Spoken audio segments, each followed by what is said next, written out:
Hello everybody, and welcome to the next episode in the Shaking Up the Vet Industry series, where we're empowering pet owners about the knowledge and the options that can work alongside traditional veterinary medicine. So today I have the absolute pleasure of interviewing Dr. Stewart Halperin, who is the founder and clinical leader of Stem Cell Vet.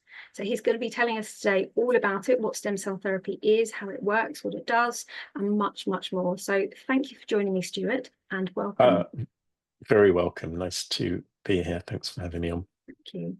And the one thing I wanted to start with today is how did you get into this? So how did you niche in this particular area?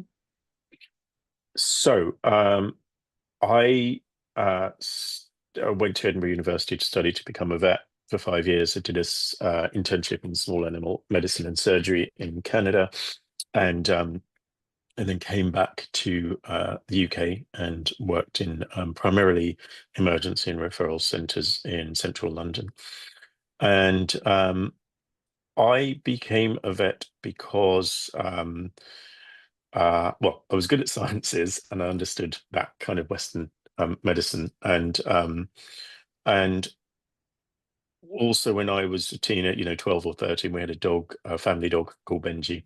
And he had, when he got a bit older, he was 11 or 12, started having difficulty getting up and lying down. And so we took him to the vet, who's a guy called Tony Lewis, who's a friend of my dad's. And Tony saw us and they said, "Oh, I think he's got some soreness in his back or his hips. Let's take some x-rays." Tony took some x-rays and said, "Look, he's got arthritis in his hips. Try these tablets," and that's pretty much all we can do. So he gave us some tablets which were non-steroidal anti-inflammatories, which are not dissimilar to the class of medication that we give today for arthritis, so non-steroidal anti-inflammatories. So, meloxicam, so things like Metacam, Rimadyl, Previcox, Onsior, those kind of things. And in lots of cases, those will work fine, and they're very good at relieving inflammation and pain. But I was like 12 or 13, and I thought, well, let's see if there's anything else we can do. I want to see a specialist and so on. So I'm sure it wasn't quite like that. But I was like, let's go. So Tony said, well, you can go to the Royal Veterinary College and see a specialist and see what they say.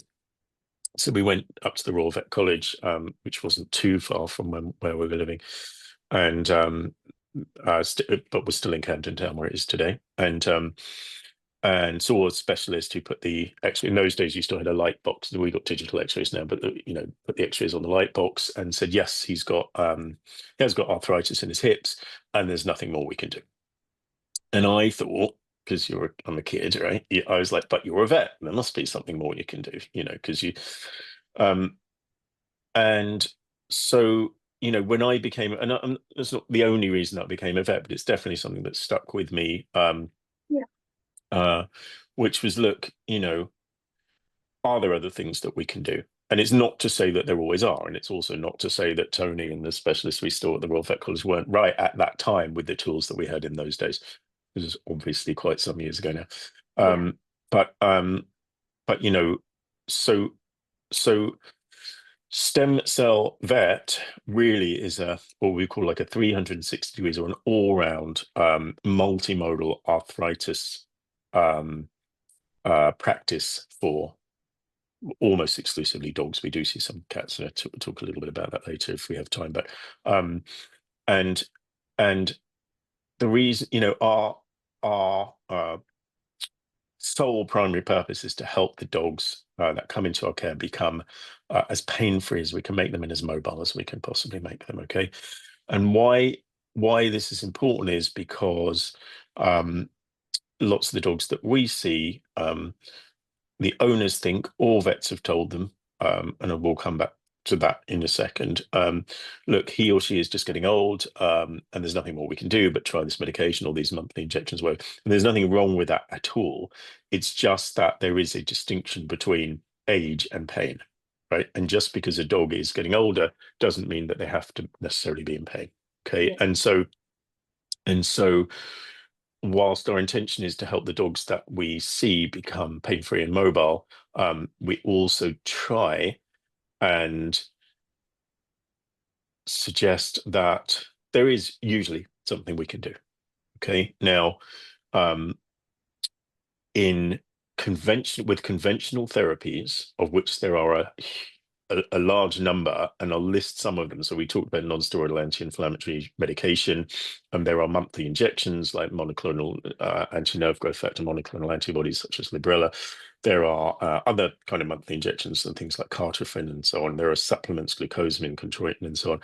There are other medications which work at different levels of the pain pathway, so things like gabapentin, amantadine, amitriptyline, and I can talk a little bit about them and why sometimes our vets will use different medications in a combination of them. And then there are adjunctive therapies, so laser therapy, shockwave therapy. There's acupuncture, of course. There's hydrotherapy. There's physiotherapy. So there's physiotherapy. So there are a range, and others. Okay, so there are a range of what we would consider conventional, a sort of armory, for want of a better word, of conventional therapies that vets can use. Vets can use, and owners can also use, and we work with a large number of also hydrotherapists, physiotherapists, and chiropractors, and so on, who all of whom and all of which can be beneficial for dogs with arthritis. Okay, and as is common, where we see a large number of possible remedies for one problem. Why is that? It's because there isn't one single solution for arthritis. Okay, and so the dogs that I set up Stem Cell Vet, which we might have called Arthritis Vet, or help your dog with arthritis. Set it up because it came out of the question, well, is there anything else that we can do? Right, kind of like out of that question when I was a kid, and I was like, well, hang on a minute, is there anything else we can do? Okay, and one of the things that that came out of that was something called regenerative medicine. Okay, and if I can say the word properly, I'll try it again. Regenerative medicine, which is the sort of branch of medicine that looks at helping to repair and restore damaged tissue. And in the case of arthritis, that is tissue within joints. Okay, so and primarily we're talking about cartilage, which is the shiny material that lines the bone inside the joint. And we're also talking about the internal structures of the joint capsule, okay, that can get stretched or inflamed and so on during because of arthritis. Okay, and regenerative medicine is widely used in humans for arthritis and other conditions. And the question was, well, can we use that in dogs? Are there other people using dogs or animals? Which it turned out there definitely was. And if so, can it be helpful for dogs that are either unresponsive or to that basket of conventional therapies that we talked about, or that might respond well for a while and then don't respond very well? Okay, yeah. So regenerative medicine, there are what we're specifically talking about is in what we call intra-articular injections. So injections that go directly into a joint that is affected by arthritis. Okay, and we treat all of the joints. So by which I mean all the little interphalangeal joints between the bones of the finger, the fingers in our case, or the front feet, or for dogs, the wrist, the elbows, shoulders. We don't treat spinal issues, and I can again talk about that if we have time, but hips, knees, stifles, or stifle joints, tarsal joints or ankles, and then the small joints of the back feet. And we see dogs that have that are affected by arthritis in one or often multiple of those joints, many of those joints at the same time. And intra-articular treatments obviously deliver a treatment directly into the area that is inflamed, okay, or painful, the joint. And the kind of injections that we use, there are a range of them, and we choose the treatment based on the individual dog, of course, and the individual joint that we need to treat. And they range from something called joint fluid replacement therapy to platelet-rich plasma to stem cell therapy. We do use some other intra-articular treatments from time to time. So we will occasionally use intra-articular steroids, which we have lots of owners that come in who've had steroid treatments in their shoulders very successfully and so on. And I know that steroids sometimes get a bad rap, but actually they can be extraordinarily effective for arthritis without side effects and so on. And then we sometimes use something called autologous coagulated serum, which is similar but dissimilar in some ways to platelet-rich plasma. Okay, and so I can go into some detail about how those work, but ultimately, what we're doing is giving treatments directly into joints that are affected by arthritis and are painful, that where conventional treatments just aren't enough. Okay, so pretty much, I'm going to say 99% of the dogs that we see come to us already on some form of medication. They've tried some adjunctive therapies. They're often on supplements. They might be on monthly injections and so on. And they still need a bit more help. Okay, and for a lot of those dogs, our intention is, if we can't get them off medication completely, which we definitely sometimes can, at least in the medium to longer term, to reduce the amount of medication they're on. And why, and then for some dogs we can't do that, but they don't do well just on meds. But they do well with these regenerative medicine treatments that we offer, in combination sometimes with medication. And what we say about that, because we would love to get all of our dogs off medication, and we don't like taking medication ourselves. We don't like giving it to our dogs. And what I say to owners in those circumstances is, look, when we're giving medication to dogs, they don't know they're taking. It's kind of a little bit different from us, because depending on your point of view, but generally they don't know we're giving them medication. Okay, what they know is, do they feel better or not? Okay, and providing there are no side effects, short-term side effects, which might be gastrointestinal, so on, and then medium to long-term side effects that might affect the liver or kidneys, or these things that one reads about in data sheets or on online forums and so on, or other potential side effects. As long as there's no appreciable side effects that we can measure in certain ways with blood tests or with symptoms from the dog, and they're being beneficial, then it may be that we need to continue to use medication. But our intention is to try and remove or reduce medications. And so this is what we do at Stem Cell Vet. We do see dogs from all over the country. We primarily, but not exclusively, people will find out about us through online searches or word of mouth. So it will be a dog owner typically who's mostly already been to one vet, sometimes more than one vet, sometimes also to see a specialist, and they've tried A, B, and C, and they're just looking for a bit more help online. Okay, and they might come across us and then have a look at some of our videos. We do publish quite a lot of before and after videos now. This is the dog before treatment and after treatment, and why that is it's, we can write whatever we want about what our treatments do and how well they work, but actually people just want to see what are the results. And so, and then we also have lots of owners of dogs whose dogs we've treated, who are available to speak to owners of dogs who might be considering coming to us, so they can speak to them directly without us being involved in that conversation, and get a realistic view of how the treatments went and how they felt about us and our service and so on. So all of that said, that is a view of what we do. I will say something, because I did allude to it earlier, and then I'm sure you've got some questions, but I will just say this because I did allude to it, and I want to make sure that I cover it. We are definitely not saying that vets are not doing a good job. Okay, vets are, and I know there's press about vets and cost of vet treatments and all these kind of things, especially currently where we're talking now in beginning of November 2025.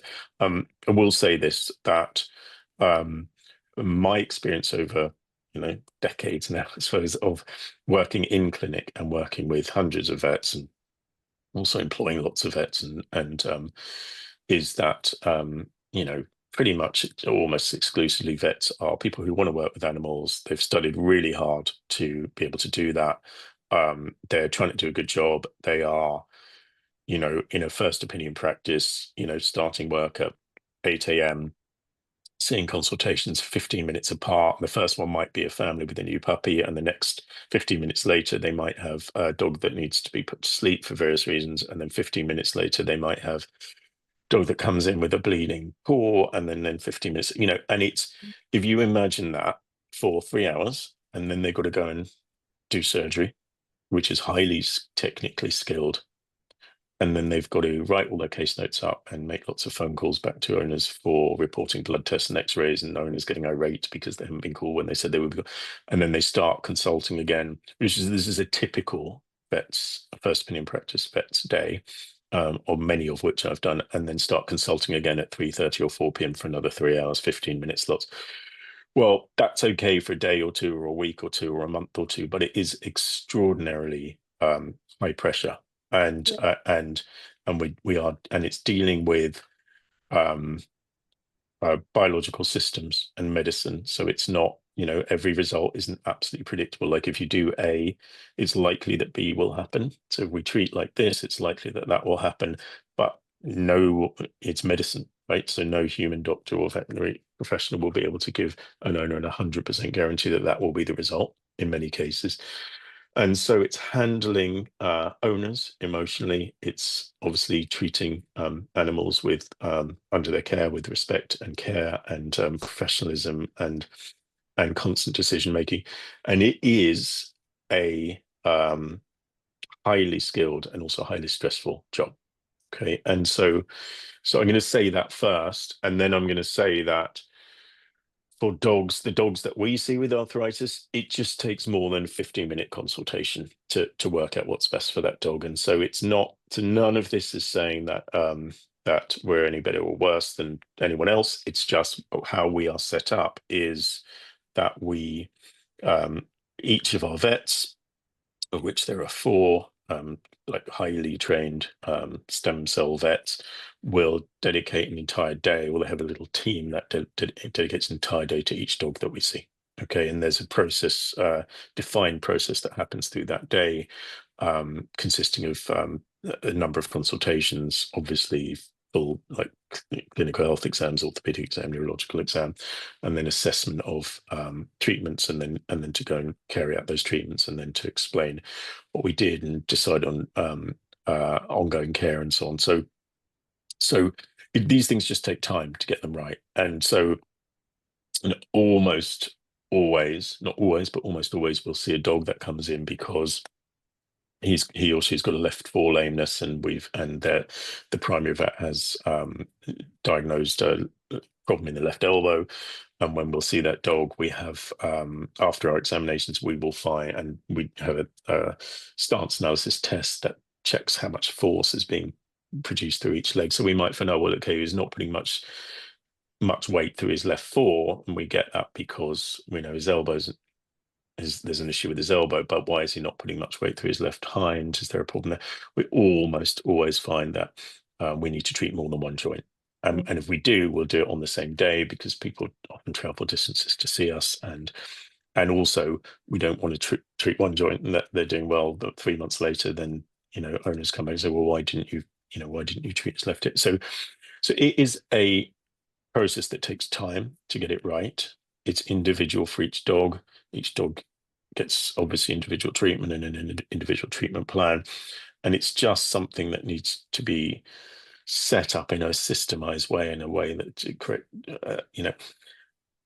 appropriate decisions are made for each dog that we see, to give them the best chance of responding in a good way. And again, that treatment doesn't necessarily always include us giving stem cells, even though we're called stem cell vet. What it does is give treatment that's appropriate for that dog. Okay, so in a nutshell, that's a sort of short answer of what we do. I mean, yeah, thank you so much for all of that information. And, I absolutely agree, certainly from working with vet referrals myself, I was told by my boss, actually, the vet industry has the highest suicide rate. And a lot of people are quite surprised by that. So I just want to touch on this point. And I said, well, I'm not actually, because for exactly what you said, in that, they've got to go from one consult where they're maybe doing, the annual booster, and then they're going to having to put a pet to sleep that perhaps they've been looking after for the whole of their life. And then they're having to walk back out of that and go back into a consult with Mrs. So-and-so with Fluffy, with a smile on their face, like, oh, hello, welcome. They're not getting time to process any of the emotions that come through with that, plus picking up owners' emotions. And, you know, that's quite a big toll. And I totally agree that actually most vets and vet nurses and vet teams I know are empathic and highly sensitive people who often will pick up others' energy. And that's just my view on it, because of obviously what I do as an energetic and a therapist. But I definitely see that a lot, that they are in it because they care, and they're coming at it from the heart because they want to help that pet. So I do agree it is a very high stress industry. And thank you for sharing all of the information about what you do, because as you say, it's not just stem cell therapy, it is obviously the joint fluid replacement and the platelet-rich plasma as well. And I totally understand what you're saying about it's going to be contextual for each dog that comes in. And to me, it sounds like a very holistic approach. This isn't just, you know, they're coming in, as you say, with that, you know, left front lameness, and you're like, right, well, we'll treat that area. This is about, right, we look at the whole dog, we look at what's going on every level before we then actually decide what the next plan is and what we're going to do. So I think that's wonderful, really, in terms of obviously doing that. I know you did use the word intra-articular, I think, quite a bit, and I just wondered if you could just, for us that like layman's terms, could you break that down, what that meant, intra-articular? Yeah, intra-articular just simply means into the joint, into a joint. So Okay. so the treatments that we use that are regenerative medicine treatments, we inject directly into the joint, so we call it intra-articular. So this is done by needle. So we pass a needle into sometimes joints which are very small. So the needles, the placement needs to be very accurate. It can be done under ultrasound guidance or by landmarks and experience. Obviously, it needs to be completely sterile. In humans medicine, where I've seen this done, regenerative medicine techniques for football players in Barcelona. They were in a just sat in a chair, and the treatments that I saw were into knees, but they were sat in a chair in a sort of knee brace, told to look away, and then there was a sort of surgical prep done on the knee, and there's some local anaesthetic, and then a needle passed in, and then the treatments injected. In dogs, we would love to do it like that, but we can't tell them don't move, basically, and they can't move because the needles need to be in. We need to know they're in the joint. So they do need an anaesthetic or a sedation, so that we can do sterile prep of the surgical prep of the area. The needle, the sterile needle placement needs to be exact. How we know we are in the joint space, intra-articular joint space, is that we either use ultrasound or we can feel it. We know through anatomical landmarks, but also we do an aspiration. So we pull back on a syringe to see that we're extracting a little bit of synovial fluid, which is the sticky joint fluid that is in most of our joints, dogs' joints, and then we know we're in the right place. There are other ways to check if we're in the needle is in the right place in the joint. And then we're injecting into that joint the particular treatment that we're giving for that joint in that dog, and that might be joint fluid replacement, it might be platelet-rich plasma, it might be stem cells, or a combination of those. And just to talk about those a little bit, if I can, for a couple of minutes, joint fluid. So as I said, in each of the major joints of the body, we and dogs have something called synovial fluid, which is a sticky kind of gel-like fluid, which, if people remember their GCSE or O-level biology, they'll remember that. And it's like a sticky lubricating fluid in the joint. Okay, and it has some other actions, but basically, in where joints are inflamed or arthritic, that fluid can become thin, or it can become inflamed, or and we can sometimes see that when we do that aspiration or suck a little bit of joint fluid out to know that we're in the right spot. And sometimes it can disappear almost completely. Okay, so sometimes when we aspirate or pull back on the syringe to make sure that we're in the right spot with our needle, we don't get any joint fluid back at all. And then we use some other ways of finding it, of determining that we are in the joint space, but hey, there isn't much joint fluid. And that can be something that we see in chronic or long-term arthritis. So we have a synthetic gel, of which there are various types and various what they call molecular weights, but ultimately it's a synthetic gel that we inject, exactly the same that's used in humans, that we inject into the joint to help replace or top up the synovial fluid, that's sticky lubricating fluid. Okay, this is helpful for dogs where they're to help with impacts, and impacts might be a dog who's thrown a ball, who stops suddenly, and their elbows, there's some impact on their elbows. For dogs that have arthritis, it can be going downstairs where they're putting or jumping out of a car, where there's some impactful force on those front legs, and similarly with back legs going upstairs and so on. Now, joint fluid replacement therapy can be helpful in isolation, and it can be helpful in combination with some of the other treatments. So where joint fluid replacement can help to, in effect, lubricate the joint and help with joint impact, platelet-rich plasma can help to reduce pain and inflammation in the joint. Okay, and platelet-rich plasma, again, it's widely used in human medicine. I've had a couple, 3 friends now that have had it in their knees. Platelet-rich plasma is exactly what it says it is. So how we get platelet-rich plasma is we take a sample of blood from the dog that we're going to treat, the dog with arthritis, and that goes through a centrifuge, like a spinning process, and a filtration process. We take out all of the red blood cells and most of the white blood cells. So we're left with a clear fluid called plasma.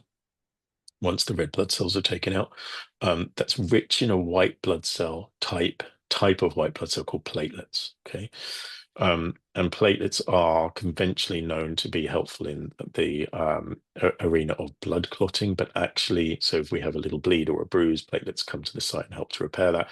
But actually, they have highly inflammatory properties. So we are anti-inflammatory properties. So we're concentrating platelets into plasma. So we're left with this clear fluid that's rich in platelets, but doesn't have very many white blood cells and doesn't have very many red blood cells. And then we're injecting that. So we're concentrating the body's own ability to reduce inflammation, and we're injecting that directly into the joints that are inflamed. Okay, and it sounds like a bit of an odd thing to do. Like, why would you take a blood sample from a dog and take out red blood cells and then inject it back into joints? But actually, it's what we're doing is we're concentrating the body's own ability to reduce inflammation and then injecting it to the site where that's required. Okay, so where joint fluid replacement helps to lubricate the joint, platelet-rich plasma helps to reduce pain and inflammation, and then stem cells help to repair and regenerate damaged tissue. And we sometimes use all 3 in combination, sometimes in isolation. Stem cells, research into stem cells has been started in human medicine in the 1800s, where it was first considered a possibility that there might be a progenitor cell or an original cell that other cells come from. So an original cell in the embryo where all other cells come from. And in a way that makes sense, because it's, currently mammals are made with a sperm and an egg, and then cells start to form in a blastocyst or an early embryo. And then how do they know whether they're going to become a retinal cell at the back of the eye, or a liver cell, or a kidney cell, or a cartilage cell? Well, there's some programming that happens, but ultimately they originate from original, what's called progenitor cells or stem cells. Okay, and so if there's a damaged area, is it possible that we can take or isolate some stem cells and then inject them into a damaged area, and they would help to repair and regenerate that damaged area? And the research that has gone on over the last, particularly the last decades in human medicine and canine medicine, suggests that that is the case, and that they can be very helpful in arthritis. In human medicine, they're used also for other treatments, which I'm not going to necessarily go into now. There are different kinds of stem cells and so on.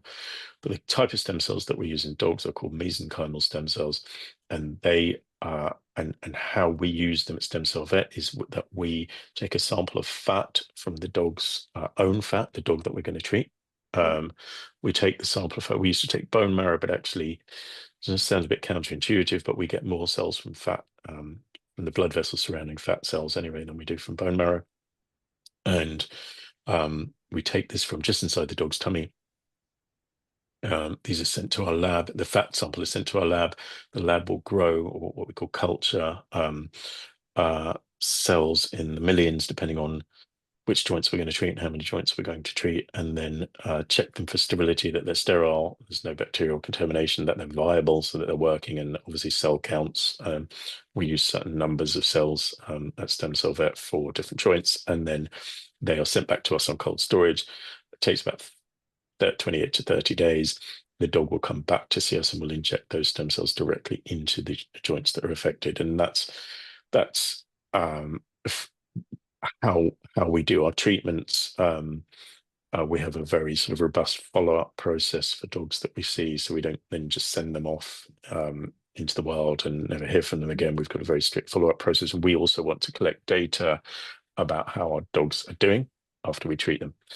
So that's, I can't remember the original question, but basically that's the intra-articular injections. Yeah, that's it. I mean, in a way, you've kind of followed on really as to sort of what stem cell therapy is, you know, how you do that. So obviously taking that fat sample and then sending it to the lab and growing them. Yes. So yeah, I mean, that was one thing obviously I was going to ask you anyway. I was going to actually ask about, do you have follow-up consultations? And you've pretty much answered that as well. So that's fine. It's like you're reading my mind. So yeah, so just touching back, I know obviously on the website and everything we've been talking about today that you predominantly do work with dogs, and you said, you know, you occasionally do treat a few cats. Is there a particular reason why it is that way? Yeah, so there's a couple of reasons for this. Cats generally are not diagnosed with arthritis nearly as commonly as dogs. They tend to be more elastic. So, you know, we know cats are jumping from, you know, table to floor and all over the house. They tend to be diagnosed less commonly than dogs, and also so that's one thing. The other thing is with stem cell, we can use stem cell therapy in cats with arthritis. We have done so. There are some additional laboratory checks that we need to do on growing those cells, and particularly around retroviruses in cats. But those can be done. Now there is a monthly injection that came to the market, which is similar to the Librela injection in dogs, that cats can have, and you know, that's been you know, a big project for a pharmaceutical company, which would suggest that the prevalence of not necessarily the prevalence, but the diagnosis of arthritis in cats is becoming more common. So I think that there's a place for it. It's just that most commonly the inquiries that come to us are around dogs, and yeah, inquiries come to us through. I said before, I think either dog owners looking online, how, you know, what are people doing for arthritis in their dogs outside of some of the traditional conventional medications that are given, and they'll come across us. We get referrals from primary and specialist vet clinics, and then also from veterinary hydrotherapists, acupuncturists, physiotherapists, because they're seeing the same kind of cohort of dogs, or, you know, with arthritis that we treat. Okay, lovely. Thank you for that. And in terms of the conditions, I mean, obviously the obvious one is arthritis, but I know on the video that you mentioned about, you know, elbow dysplasia and hip dysplasia. So what other conditions do you see under sort of that umbrella? Just so that obviously people can kind of get a better idea of whether, you know, it would help their pet. Yeah, so we tend to see two different groups of dogs. I mean, every dog is an individual, obviously, but dogs that are under 2.5 that might have hereditary or congenital issues. So these can be hip dysplasia, elbow dysplasia, some other sort of breed-related hereditary issues that are conformational, by which I mean they are, you know, we have all kinds of weird and wonderful amazing dog breeds, but they can come with individually different issues, and some of those can be to do with joints because of breeding. And so we tend to see dogs that are younger, and then with those issues, and they're already starting, the ones we see are potentially already starting to get signs of arthritis, just because, for example, in hip dysplasia, it's just the ball and the socket for the hip don't quite align. They don't fit quite properly. And so they start rubbing, right? And so the cartilage that's lining the ball and the socket of the joint start rubbing together. It gets worn down. Underneath the cartilage is bone. Inside the bone, there are blood vessels and nerve endings and so on. It can start to become painful. And we want to try and slow the rate of progression of arthritis in those dogs, okay? And why is that? It is because at the beginning, there are different ways to stage or think about different levels of arthritis in dogs and humans. And a simple way is a sort of five stage mechanism. So stage one would be preclinical, what we call preclinical. So this is dogs seem fine, they're not lame. Particularly, they might not want to exercise quite as much or run quite as hard or jump quite as much as they were before, but it's hard to tell there's much wrong with them unless we would take a CT scan or an X-ray. So preclinical, and these might be helped by occasional non-steroidals, occasional bit of one or other of non-steroidals or some rest or so on. And we go through stage 2, 3, 3, 4, and 5 clinical stages, but ultimately stage 5 would be what we call end stage. Okay, and end stage is, look, there aren't very many options. Okay, and the options are not very good. So we're talking about things like arthrodesis, which is a big surgery to kind of fuse where pain is coming from movement of between the bones of an arthritic joint. So theory is if we fuse that joint so the joint can't move, but it won't cause pain, by putting a big sort of metal plate and lots of screws across the joint, that is the surgery that some dogs need. But it's an end stage surgery. Amputation, where we see dogs that are so painful, sometimes their arthritis is so bad, well, they're better. Dogs can get around okay, depending on the breed and size and so on, and exercise requirements and so on, can get around okay on 3 legs. And if particular joints are very painful, amputation is sometimes what we see as an option for dogs with very serious arthritis. And we also see dogs or owners of dogs who've been recommended euthanasia because the dog's so painful they can't move very well and so on. So the end stage options are not very good, as described. The preclinical stages are difficult to pick up because dogs aren't necessarily obviously showing signs. We can talk about signs of silent signs that we can see in dogs if we have time, but we want to be able to try and treat those dogs as early as possible. Why? Because as the arthritis progresses, the options become less and they're not great. Okay, so that's one sort of group of dogs we see, and then we tend to see dogs who are 7 to 8 plus. Okay, and these dogs tend to suffer with what we call chronic degenerative arthritis. So you might call this sort of wear and tear. Okay, so this is just dogs running around. They've been exercising a lot. Nothing necessarily, it's dogs say, sometimes we see owners that say, oh, I over-exercised them as a puppy and so on. Well, there's no real evidence for that, actually. It's just as they get older, like people, wear and tear, some chronic age-related or exercise at stroke age-related arthritis. And then those dogs, we see that in multiple joints. We see that can be in any joint, and so those tend to be the other group of arthritic cases we see. So we kind of bunch arthritis or osteoarthritis, all of these under that banner, but it's true to say that some of these are breed associated or associated with hereditary or passed on genetic patterns. So things like the dysplasia, elbow, hip dysplasia, and so on. And then those are other dogs which tend to be a chronic degenerative arthritis, wear and tear type of arthritis. Okay. Thank you for that. And are there any times that you wouldn't be able to help, or any conditions you wouldn't be able to help? Yeah, I mean, we have a very, we have a really strict, we call sort of case selection or patient selection process. So, so that involves there's various ways that we do that. So the first way is that we have a phone conversation with dog owners, find out what the issue is and whether initially we feel like we might be able to help. And if we do, we would ask primary vets for the clinical history of that dog, plus any, if they've done any diagnostic imaging, X-rays or CT or anything like that. And then we assess all that information. Our clinical team will assess all that information, and we will then go back to that owner and say, look, by way of a phone call, usually or a video consultation, say, look, we really think we can help, and let's get an appointment booked in, or for these reasons, we don't think we can help. Okay. And those reasons might be that there's other concurrent conditions. So a dog that, it might be an older dog that's suffering from X, Y, and Z as well. And our estimation is, well, we might be able to help a bit with this, but actually there's so many other things going on that, as for the dog as a whole, we feel that, so we'll always give advice, but we feel that these particular regenerative medicine treatments might not be appropriate. So that's one reason. There are certain kinds of cancers that we are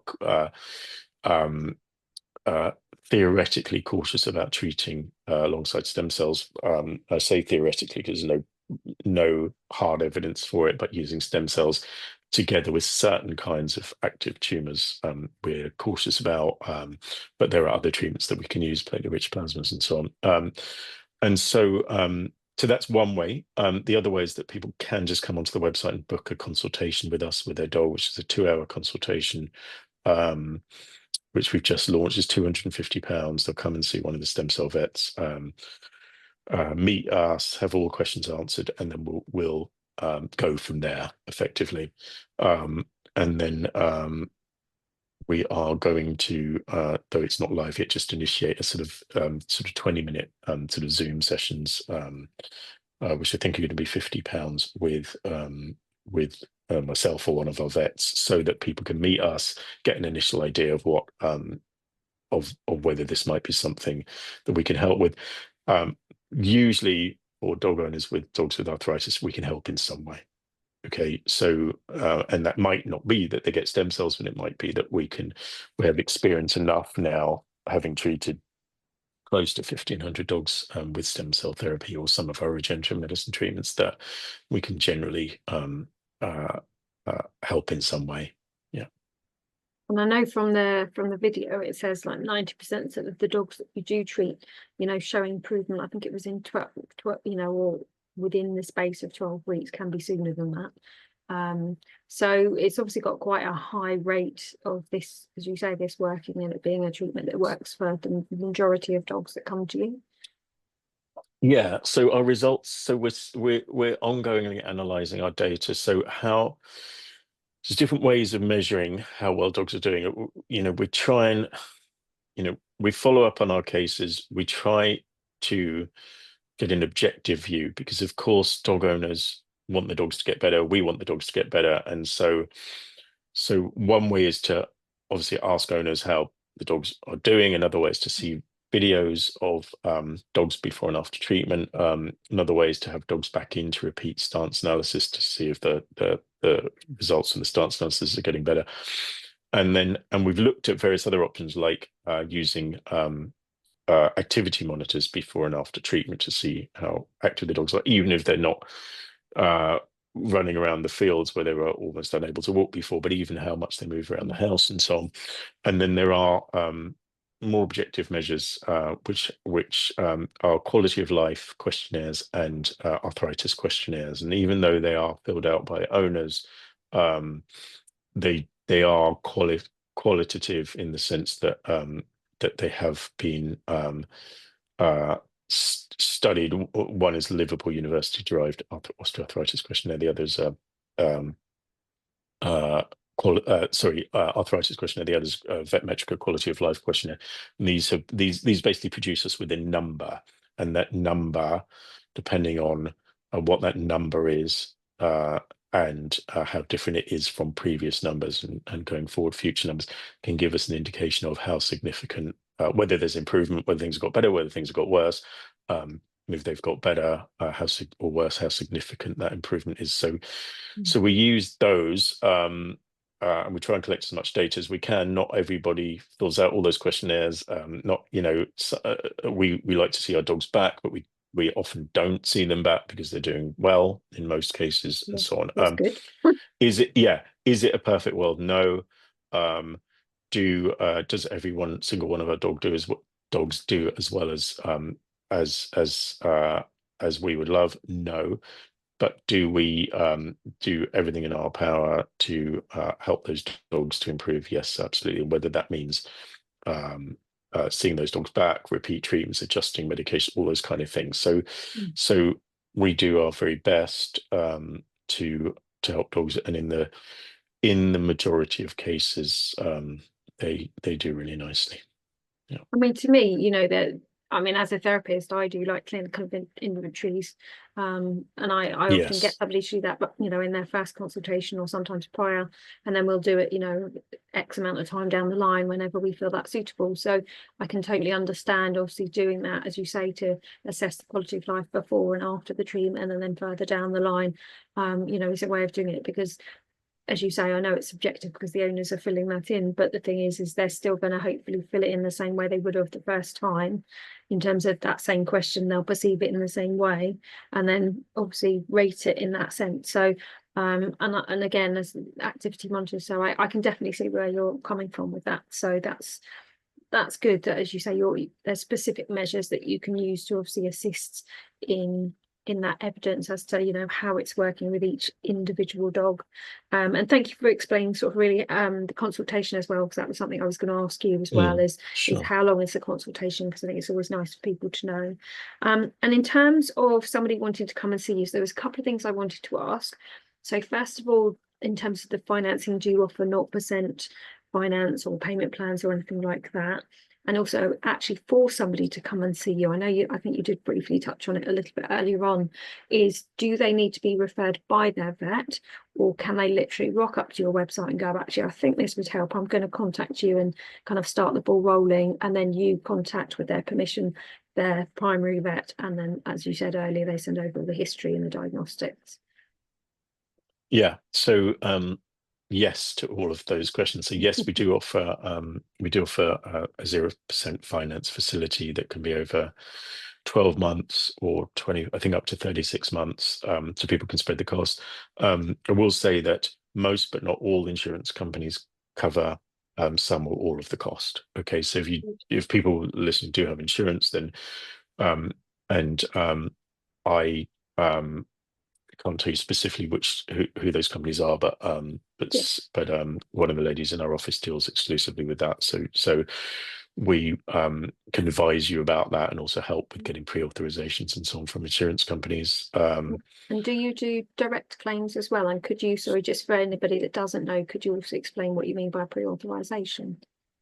Yeah, so some pet insurance companies, but definitely not all, will give pre-authorization. So how that works is that we will say, we will, with the owner's permission, contact the insurance company, say, look, we're planning to give these treatments. This is going to be what we think will be the cost of it. Can you give us an indication that these costs will be covered, right? And then the insurance company will come back and say, well, we've looked at this, and yes, we can pre-authorize this amount, and the dog's covered, because it's not just the insurance company, it's also individual policy that each dog has, and also insurance companies, like in human medicine, won't cover, often cover pre-existing conditions and so on, but some will. So if a dog's already been treated for arthritis, some policies will allow that treatment to continue. Others will say, well, no, we've paid for this and we're not going to pay for it again, and so on. So that's what pre-authorization is. Not all pet insurance companies do it. So that's one thing. Yes, we do direct claims. Direct claims means that we invoice the insurance company, so that dog owners don't have to pay up front, which not everyone can do. The insurance companies will generally tell us okay, we'll pay 80% of this claim, and there's a what's it Like called? an excess. Yes, an excess payment, and the owner will have to pay that. So we'll generally know that on the day of treatment, and we'll ask Yeah. owners to pay us that, because we know the insurance company won't pay it. And then if there's a discrepancy in the end between what the insurance company pays and what we think they were going to pay, we being us and the dog owner, then we'll ask the owners to pay that. But yes, we do direct claims, because it helps owners not having to find all that money up front. Does mean that we have to sometimes wait 3 months to get paid, which is just the way it works. It's also not that helpful for us sometimes, No, but it's the nature of the it does beast. it does sometimes just mean that dogs can be treated where they otherwise wouldn't necessarily be. So. Yeah, and that's why I wanted to bring it in, just because, as you say, at Yeah. least if people know that, then obviously they've got all of that information. Yes. Okay, and so yeah, and you've obviously answered the question that yes, they can be referred via the vet, or they can self-refer, and then you would contact their primary vet as well. Correct. Yeah, So, that's right. okay, that's the thing. And I mean, I know I appreciate that there's so many that you've treated, but can you share a particular case study that sticks with you that would be really helpful for viewers or listeners? Yeah, I think that there are. I mean, certainly one case study which is not necessarily so. Almost all of the dogs that we see are they're not performance dogs or agility dogs or so on. They are household pets that are just experiencing difficulties with mobility. We did treat a young dog who was a GB agility dog, who was just the trainer contacted us her trainer contacted us because she was just slowing down with her times a little bit. And she was an extremely fast dog, but she was just slowing down with her times. And her lameness wasn't obvious either, but we found that she had some arthritis in two of the digits, so the fingers of one of her front feet. And also one of her wrists. We treated her with combination of platelet-rich plasma and stem cell therapy, and several weeks later she went to run the fastest time at Olympia in the dog's agility. If you've seen those agilities, in fact, there should be a video on our website. There's lots of before and after videos. There should be a video of her on our website. Now, and then she went on. We treated her at the beginning of the year, so we treated her, I think, January. She went on about 6 weeks later to run the fastest time at Olympia, and then she went on that summer to win 2 gold medals at the World Agility Championships. And if you see these dogs run and jump, it's quite extraordinary. So I think that's, it's a good, even though it's a sort of unusual case, it's a good example because those dogs, the amount of impact and force they put on their joints. I mean, twisting, turning, running through tunnels, going through around obstacles, and also up and if you've seen them up and down those kind of seesaws and so on, it's pretty intense on the joints. And I think it's a good example of how well the treatments can work. Yeah, well, thank you for that. And the whole thing is, isn't it, what you're doing is to make a difference.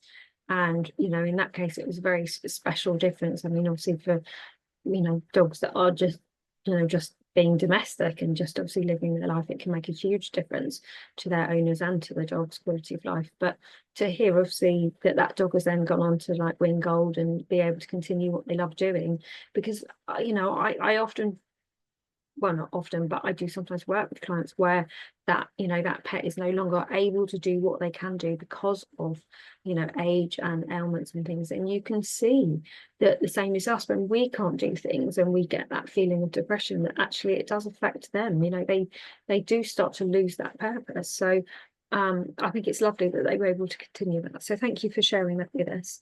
Yeah, and most of the dogs, just to say, that's an example. If you look on the website again, most of the dogs said almost all of the dogs we treat are household dogs that have been lifelong kind of support for people, and there are cases where there's several videos where the dogs the dog, when we've seen them, can really struggling to walk, let's say, and several weeks later they're trotting around and obviously happy, and I was alluding to sort of subtle signs of arthritis or pain in dogs where they're not obviously holding up a paw or obviously limping, but there are, as you rightly say, often subtle signs. Dogs are stoic, they hide pain, they don't, because in a sort of pack setting, they don't want to be seen to be weak or left behind, and also they can't, at least they can't communicate by talking to us directly, right? Obviously, so we have some of these signs are subtle. Some of the dogs that we see, they've just become a little bit more aggressive. Where they were great with kids, they've just got a bit growly, or there's obvious things like they don't want to exercise as much, or they want to come home earlier from exercise, or they don't seem quite as happy, and then there's some other things like they become a little bit aggressive and so on. And some of these, once the pain of arthritis is treated, these things resolve, the dogs get happier, and they go back to their normal kind of behaviors and temperaments because they're painful, right? But they're hiding the pain. So we do see that reasonably often. And it makes total sense. I mean, I listened to your analogy on the video, and it's actually what I say to my clients as well with their pets, is that, I say to them, well, think about it. If you had a broken arm and someone said, oh, we're going to go to London, we're going to go on the underground, and you kind of go, yeah, that'll be amazing. And then you go on the underground, you're spending the whole time kind of going, oh, stay away from me, oh, no, because you know that if somebody bumps into you, it is going to be painful, it's going to hurt. And they're no different, if they haven't, like we learned in Canine Flow, basically, if they don't have that ability to fight or flee, and there's any kind of vulnerability there, automatically they feel unsafe. And when they feel unsafe, that's going to change, their behavior. And so, as you say, there's those simple signs. I mean, I worked with a dog once, and it wasn't even to do with a physical issue, but I'd seen this doggy quite a few times. It was Labrador Pointer, and I was actually working with spirals, which was part of the Canine Flow technique. And I was just basically doing them just above his neck, and he growled. And the owners, and I said to the owner, oh, he growled, like, that's not like him. And she was like, oh no, I think that was him just saying he was enjoying it. But me being me, picking up on them, I was just like, no, I think that was a growl. And I actually just said to him, I said, darling, I think that was a growl. Mum doesn't. If it was a growl, I'm going to do that again. However, if you want me to stay away, can you make that growl longer? And he did. And obviously I wouldn't necessarily advocate this to people who are not a pet therapist. He did. And then Mum said, yeah, that was a growl. And I said, right, I'm not doing it. I said, because that area for him is vulnerable. He doesn't want my hand even hovering over the area, let alone touching. So I said, something's going on. And we tried to do underneath. And he did the same thing. And I said, right, something's gone on here. What's gone on in the last couple of days? And she said, well, I took him for a walk this morning, and he clotheslined the lead. And I said, could you take him to the vets and get him checked, because he might have a bit of whiplash? And basically that's what it was. They said it was just a little bit of whiplash and that it would be okay. But it just shows that even though he knew me, he trusted me well, he also knew well enough to say, back off. And so obviously that's what we did, and we stayed off it. So yeah, sometimes, as you say, that okay, that was quite a direct sign, and I picked up on that.